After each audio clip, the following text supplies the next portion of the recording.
Hello. I'm going to start my timer.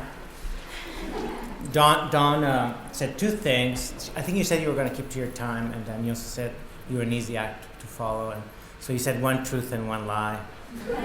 You kept to your time, but you're not an easy act to follow at all. And I just want to say this because it was in one of your drawings, and I just have to get it out. I have like slight Tourette's. You better pray that that baby's mine. I know, it wasn't a drawing about me.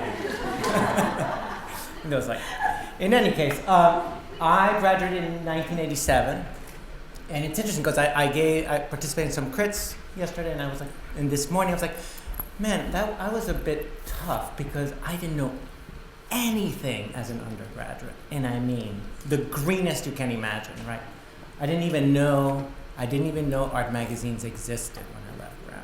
That's how like I'm just making stuff. And then I went to graduate school, and then I moved to New York, and I actually started showing really young. I started showing when I was 23. So I had my first show 25 years ago. It was a little group show in Brooklyn. So I'm not going to show you any of that because I'm like a compulsive maker. My assistant's always saying, like, I can't believe how much work you've made. Like, you know, she's always trying to document it and store it away. So I'm going to start in 2005. Because in 2005, something happened after all those years of making work that was really interested in history, and particularly American history, and amnesia in our culture, and how we don't remember things, and yet a lot of important things happen here. But all these things happened in 2005. And one of the things, I only made 2 artworks in a course of about a year. And the artworks really, excuse my French, totally kicked my ass. And at the end of the works, I was like, I really need to rethink how to be an artist. So the first one was called Taylor Square, and it's a permanent work of art for the city of Cambridge in Massachusetts. And it was a really complicated situation where I had to make a permanent work of art for the city in a historic site. So you couldn't, there's like a lot of things you couldn't do. Basically, you couldn't change the site at all. But when I went to the roof of the building where the art was supposed to be, I had like these floor plans that showed a triangular shape of the grounds, and this was part of where I could make art. And you see this line and then this kind of horrible thing. And I said, what's that? And they said, oh, that's Taylor Square. And they're like, what happened? And they're like, well, it's not historical. I'm like, oh, can I make my art there? They said, sure, make your art there. That's a great idea. So I, through a process of extreme passivity, made a public work of art that is like what everybody wanted, basically. Like the Department of Transportation was like, oh, you're the artist. We already had planned to do these like sidewalks, and you know, there's a lot of accidents here. And I said, just make the sidewalks. And then the site got smaller. And then the firemen, because it was a historic fire station, that's where I was working. They said, oh, you're the artist. We were going to put a flagpole there with the American flag. We have all these problems with the American flag in a historic building. We want to put it there with lights. So I said, if you pay for it, just go ahead, knock yourselves out. And so they put this giant thing in the middle of my piece. And then I wanted to make a little park, but you know, there was no maintenance. So I talked to the Parks Department, and they actually got a kick out of it. So it became an official, it's the smallest park in the Cambridge park system. And it's an official park, which is really important because it means they come, they water it, they take care of it. In fact, the way I sold it to them is that they test new grasses there. So it's like, oh, we have a grass that doesn't need to be cut. Oh, let's try it there. Oh, we have a grass that doesn't need to be watered. They try it there.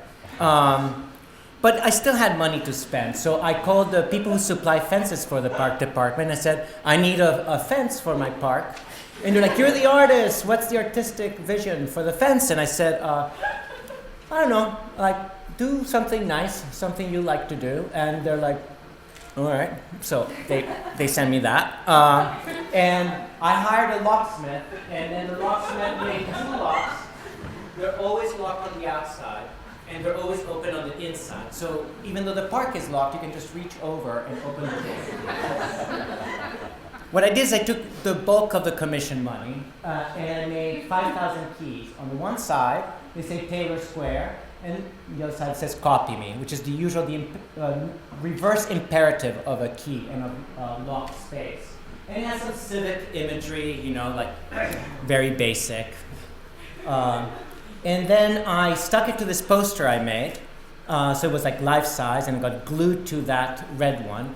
And on the other side, there was a note that I wrote that said, "Here is your key. It is one of 5,000 keys that opens Taylor Square, Cambridge's newest park. The park and the keys are a work of public art that I made for you. The park has barely enough room for a bench and a flagpole. Please accept this key as its monument. Add it to your keychain along with the keys that open your home, vehicle, or workplace. You now have a key to a space that has always been yours. Copy it and give it away to neighbors, friends, and visitors. Your sharing will keep the park truly open. Taylor Square is the part of the section of Sherman Garden and Huron Avenue." And I worked with the election board to get the 5,000 addresses that are a circle with the park in the middle. And it was really important to me that these came in envelopes that had no institutional markings. It was from my home address to their home address. And I wanted to be a gesture from one citizen to another.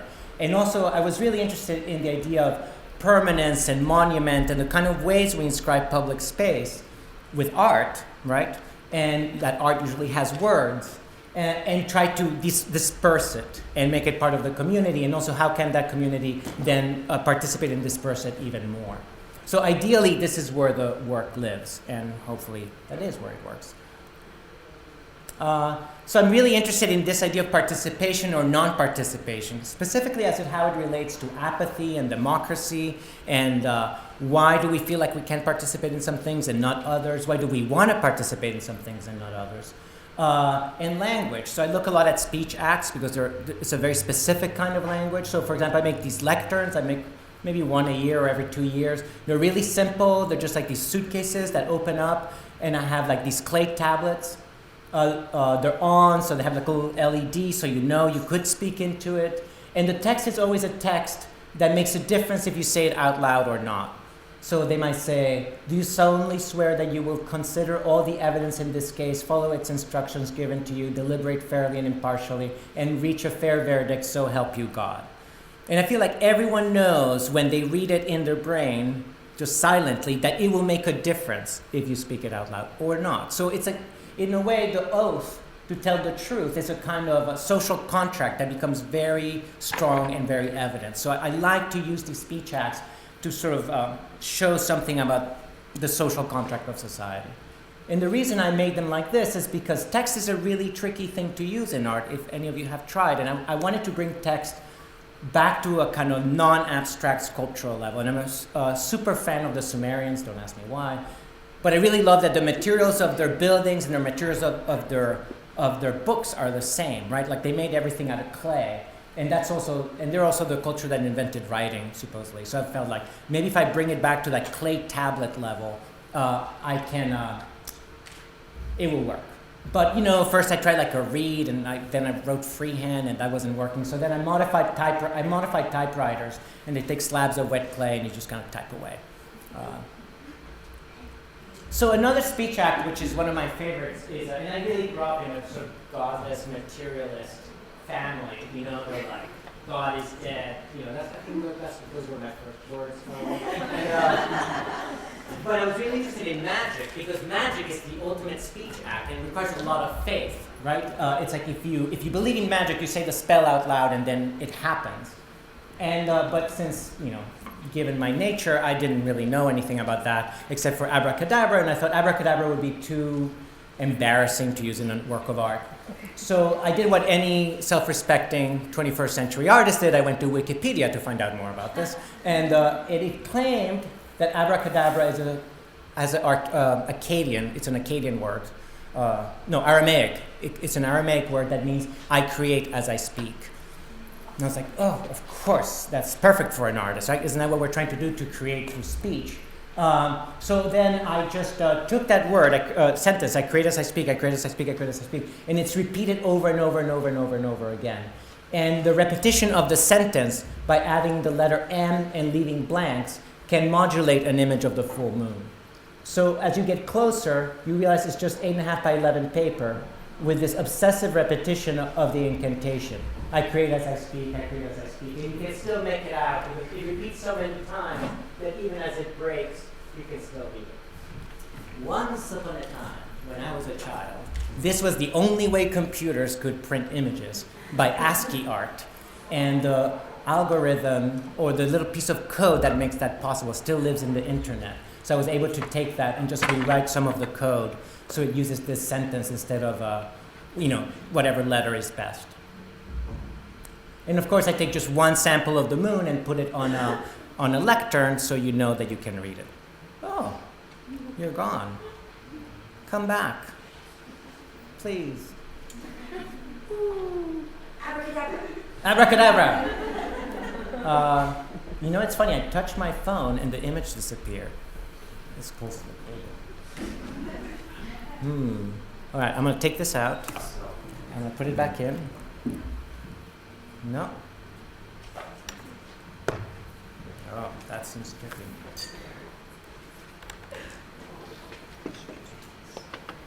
Oh, it went to sleep. So let's see. You're probably your laptop set up.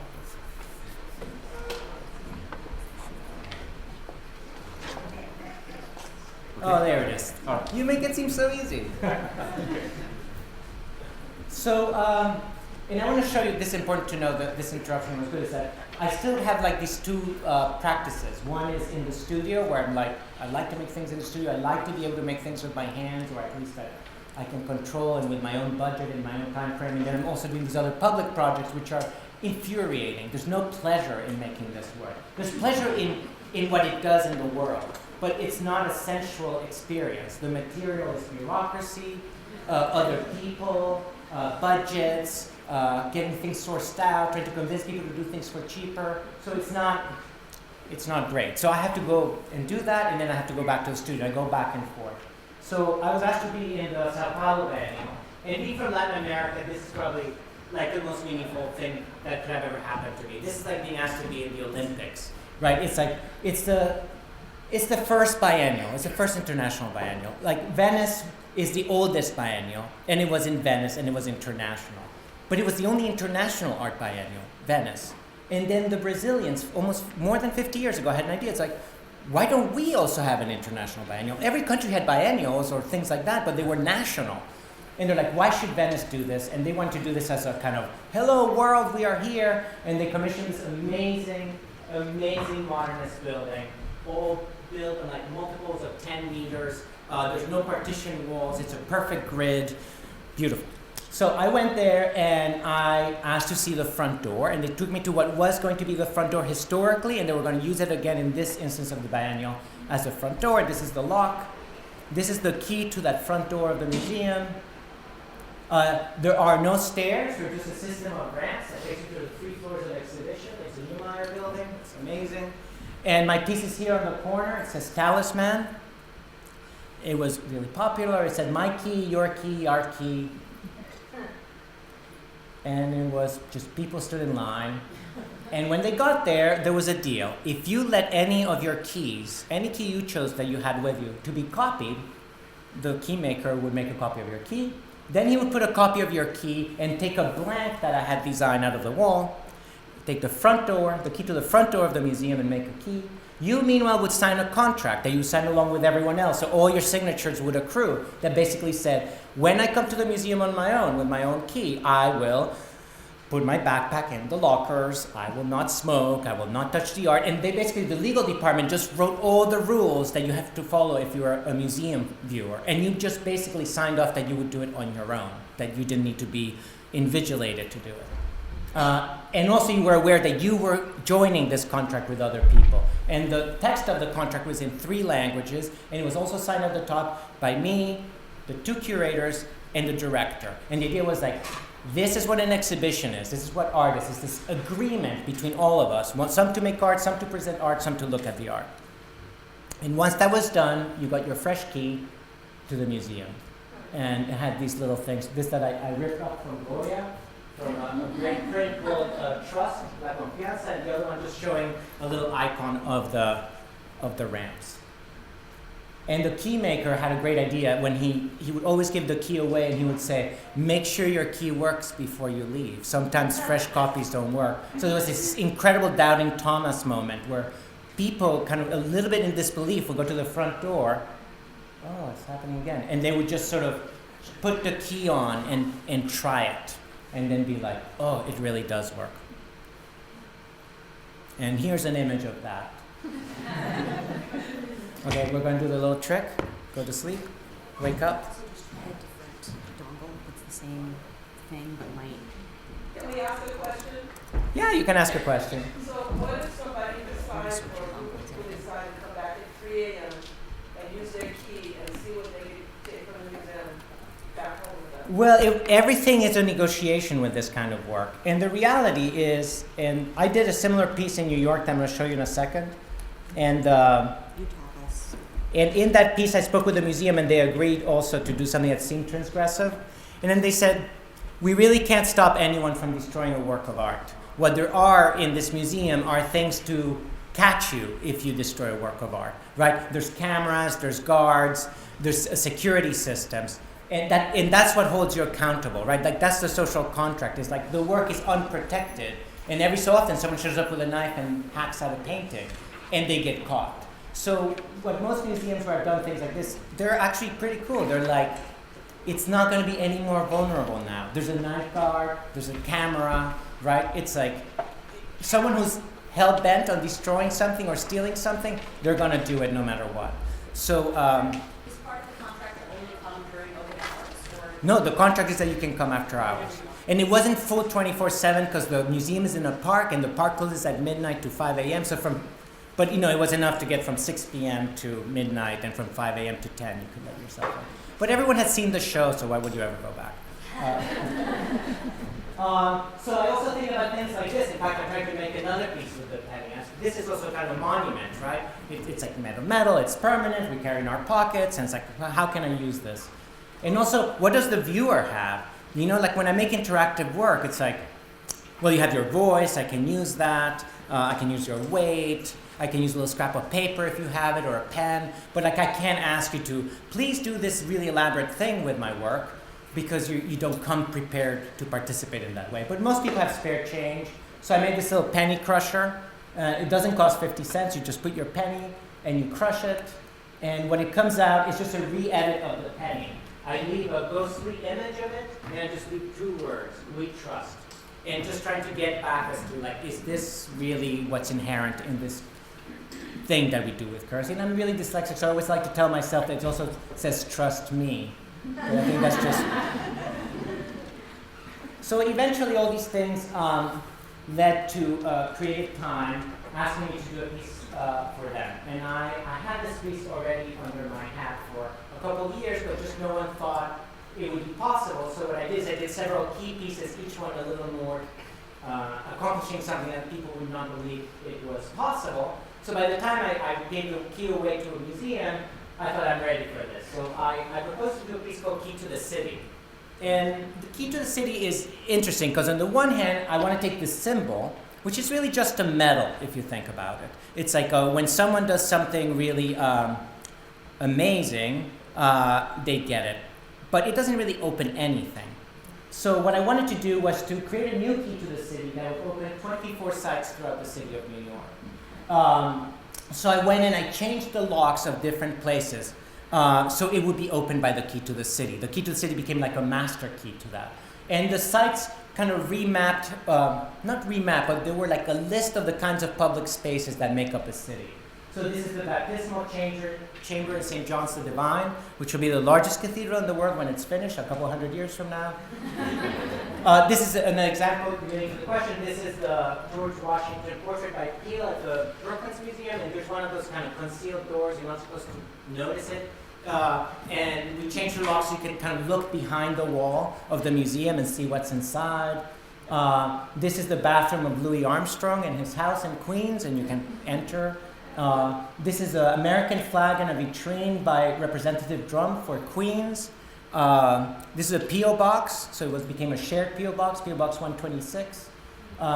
This is one of the oldest burial grounds in Manhattan, in Lower Manhattan. This is at the Whitney Museum, and your key could open this box, and inside was a model of the new Whitney that had not been shown to the public yet, only the board had seen it, so you could see what the new Whitney Museum was going to look like.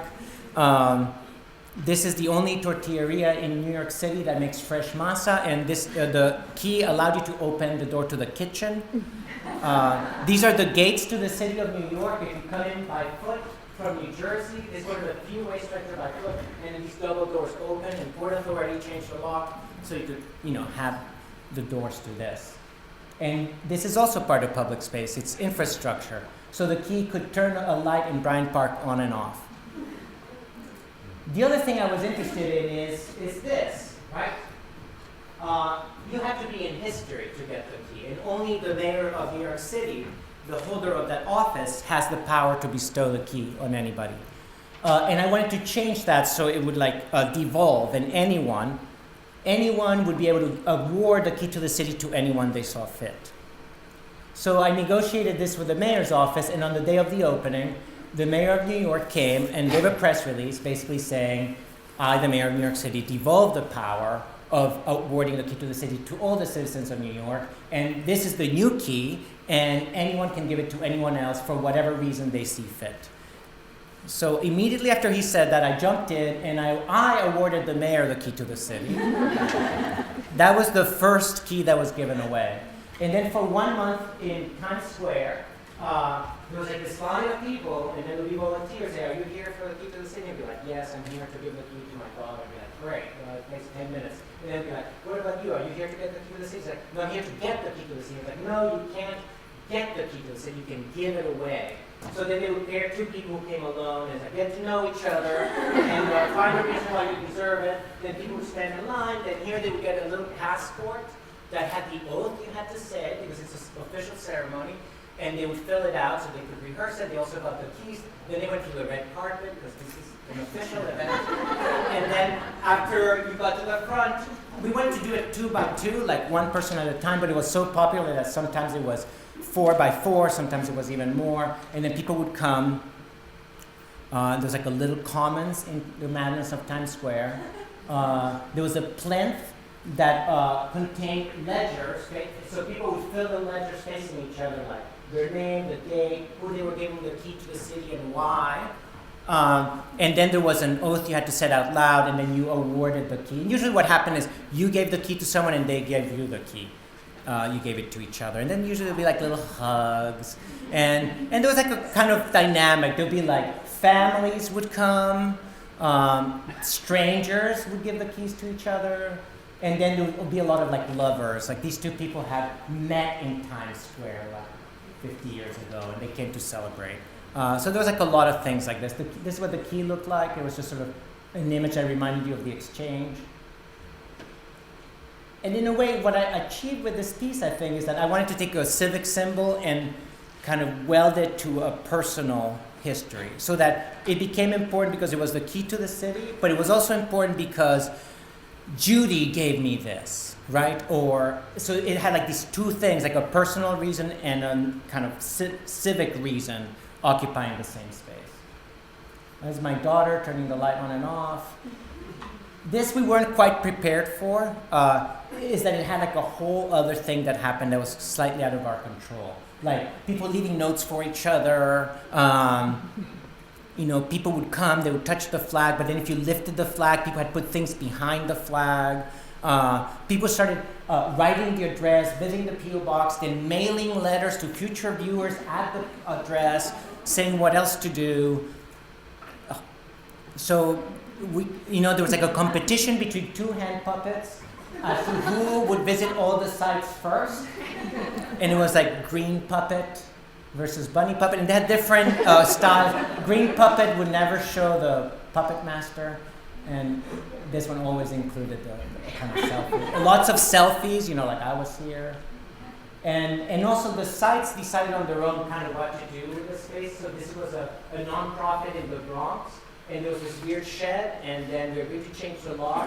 And then on their own, they're like, we're going to make an artist studio there. So they just filled it with art supplies. And then just people would come and be like, art supplies, I'm going to make some art.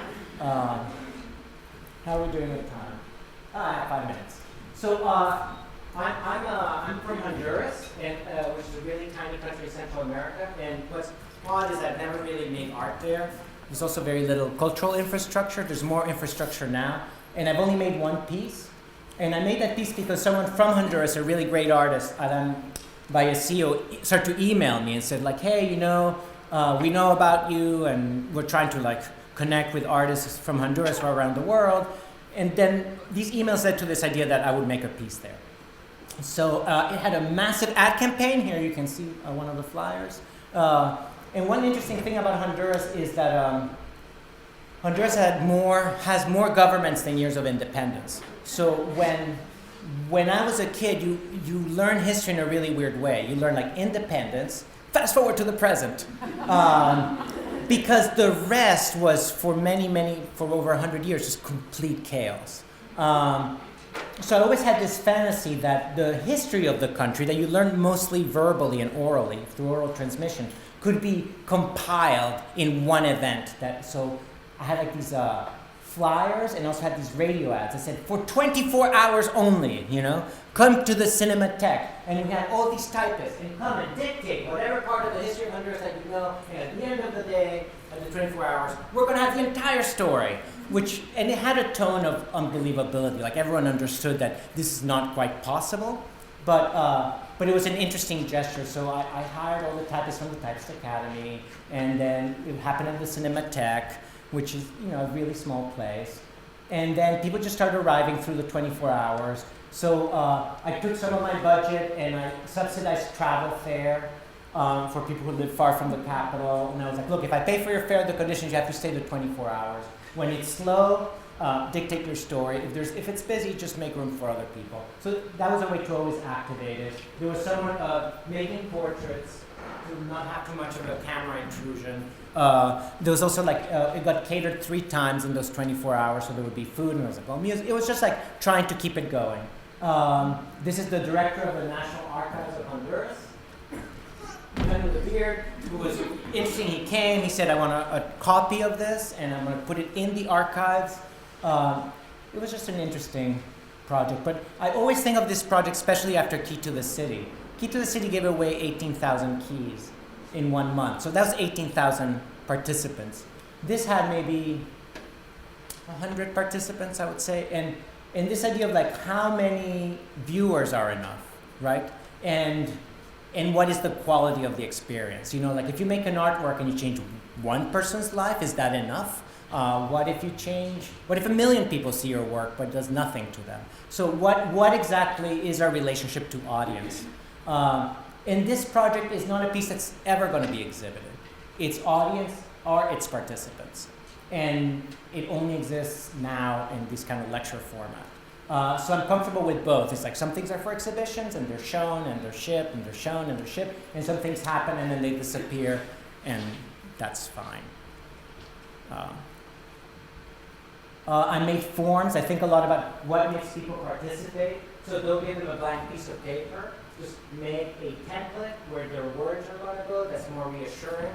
I thought a lot about Truth and Reconciliation Committee in South Africa. So it's like the piece could have been, here's a mic, go up and tell us about the history of Honduras, and that would have flopped. So what it is dictate. And what happens is people come to this space and they can just stand next to someone who's dictating and listen to the story. So it's like participation has really interesting ways of working, right? So there's always a peripheral way to work at things. This is my favorite form. It starts with Columbus doing landfall in Honduras on 3rd July 1502, and the day of the event, and I say, please roughly place in what time period your story happens.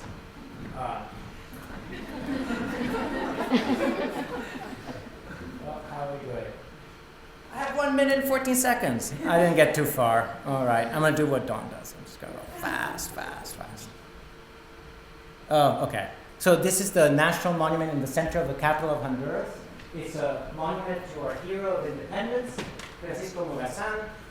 We killed him in a civil war that ensued immediately after independence.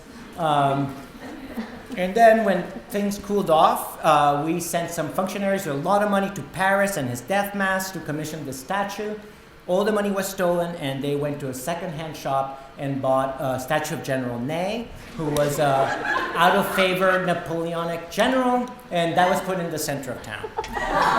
Now, the incredible thing about this monument is to me, it's this is the kind of art I want to make. Half of the population thinks that the story I told you is a lie, and the other half thinks it's the total truth. And to have one of the most important monuments in the country be in that state of contestation, right? That you're still arguing about the identity of your hero is really amazing because it makes the bronze and that inscription in public space flexible instead of permanent. You know, all the equestrian statues in the West are derived from this, and there's a copy of it in the Brown campus. It's the only equestrian statue to survive from antiquity. And during the Renaissance, this was like the uber meta horse, right? That everyone would come and study and copy and then start to variate and change and change and change. So I wanted to make this statue but without the rider, so it would have an open identity.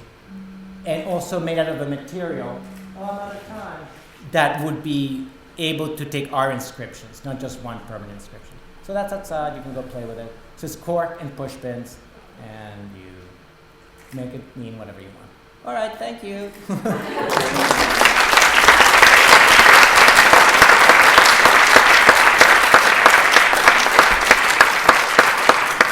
All right, any questions? What would you have noticed about the horse if you had 5 minutes? No, that was pretty much all I had to say about the horse.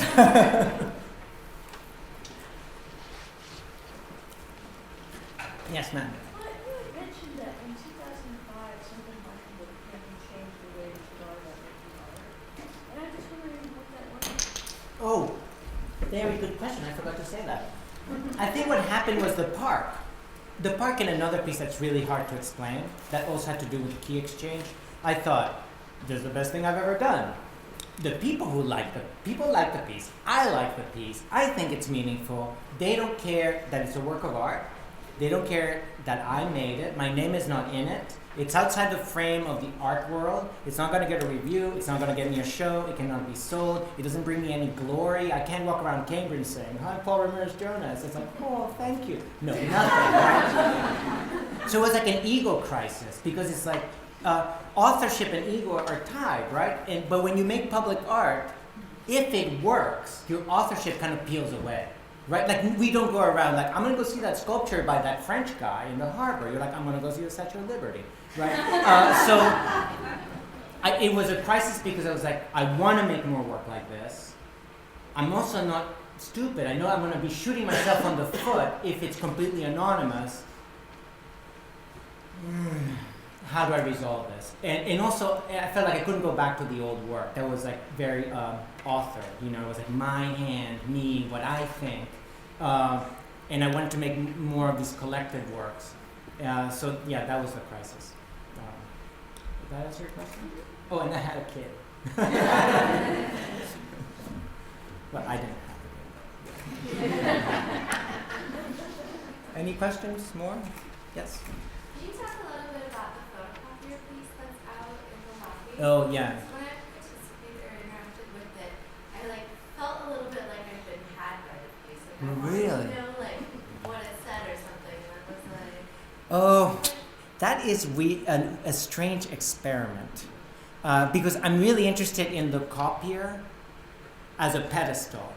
And the pedestal is a device to publish art, right? It's even in the root of the word, to pedestal, to publish. Right? It makes public. But also you can't touch it, you can't take it. So it's like, how can I make the pedestal give you something? And so I've been trying this idea over and over and over again. And I don't have it here. I've tried twice now. Like I tried to convince MoMA to lend me an artwork and show it at MoMA in a pedestal so they can, people can go like, I like the Brancusi, you know? And guess what they said? No.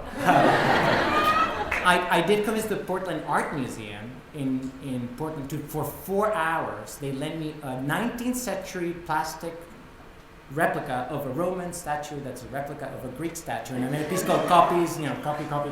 And then, and that was displayed on a copy machine, and you could make like a copy of the face of General Pericles.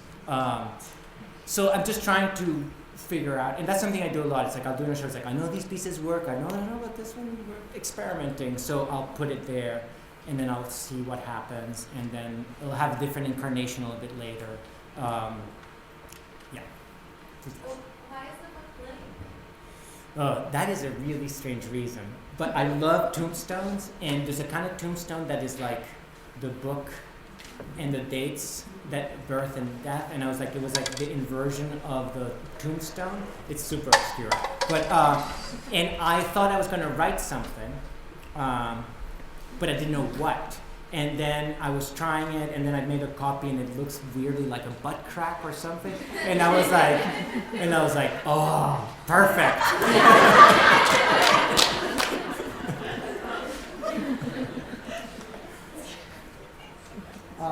Anything else? We're done? What year was the key, key to the city? What year did you do that? 2010, summer of 2010. On that piece, do you keep those records of who got the keys to the city? Yeah, do you want them?